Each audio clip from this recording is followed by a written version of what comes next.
Na kung mabasa ko po ba sa Biblia that even before the time that Jesus Christ was born on earth, and Jesus Christ preached the original gospel as you have said, kung may mabasa akong mga banal na noon, mga matutuwid na tao na, tatanggapin niyo po mali yung inyong claim kanina. Hindi ko tatanggapin sapagkat iba naman ang pagkaunawa ko sa inyo. Ayun. Wala tayong usapan doon. Kahit pala mabasa sa Biblia, hindi niya tatanggapin dahil iba raw ang pagkaunawa niya sa akin. Yun ang very reason na ibinolunteer ni kapatid na Espeso. Iba ang pagkaunawaan niya sa akin. I hope so. I hope so. Susunod yung tanong ito, kapatid. Brother Soriano, siguro ang pinakamaganda niyan ay basahin mo. Hindi po, mamaya po, pagpindig ko okay. po. Nagtatanong po ako ngayon eh. Yun po ang tungkulin ko, magtanong, hindi magbasa. Kinukonfirma ko lang, talaga hong mamaya tatantarin natin ang basa yan.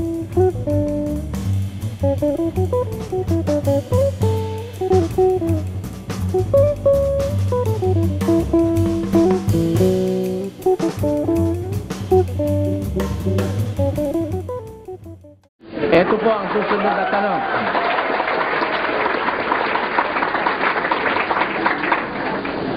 Sabi niyo, kapatid na Espeso, ang James 1:26 to 27 ay rebuke. What do you mean by the word, those verses are rebuke? Ang meaning ng rebuke or reproof ay isang criticism ng mga fault ng mga religion noon. Ayon. So, It is a criticism of fault. Mali. Kinikriticize ni James yung mga malinong mga relihiyon noon. Yun po ibig niyo sabihin doon. Oo. Ayan. Ngayon, pagka kinikriticize ba ng isang kumikriticize yung mali, yun bang sinasabi niya aral o hindi? Hindi po yan aral. Rebuke yun. Hindi yung aral? Hindi. I will read a verse in Matthew chapter 23 na sinabi ni Kristo ito. Ganito ang sabi niya.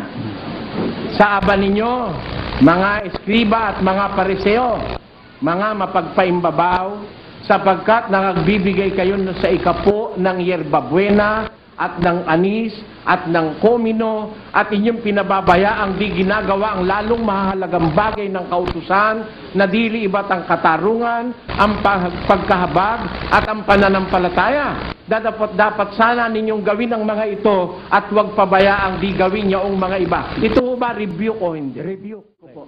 Nagtatanong po ako ngayon eh. Yun po ang tungkulin ko, magtanong, hindi magbasa. The verse in Matthew chapter 23 na sinabi ni Kristo ito, ganito ang sabi niya. Nagtatanong po ako ngayon eh. Yun po ang tungkulin ko, magtanong, hindi magbasa. The verse in Matthew chapter 23 nagtatanong po ako ngayon eh. Yun po ang tungkulin ko, magtanong, hindi magbasa.